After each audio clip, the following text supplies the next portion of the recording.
আজকে চেম্বার করতে করতে এক রোগী বেশ ক্ষোভের সাথেই বলল, ডক্টর আমি তো টনসিল অপারেশন করেছি আরো অনেক আগে, আমার এখনো গলা ব্যথা হয় কেন? টনসিলেক্টমি করার পরেও গলা ব্যথা হতে পারে। আসসালামু আলাইকুম, আমি ডাক্তার মোহাম্মদ আতিকুর রহমান, নাক কান গলা রোগ বিশেষজ্ঞ এবং হেড নেক সার্জন। আমাদের গলা ব্যথার অনেকগুলো কারণ আছে এবং তীব্র ব্যথা হয় সাধারণত টনসিল ইনফেকশনের জন্য।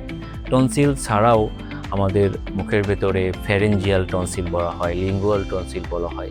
সাধারণত ঠান্ডা লাগলে এই টনসিলেও মৃদু আকারে ইনফেকশন হয়।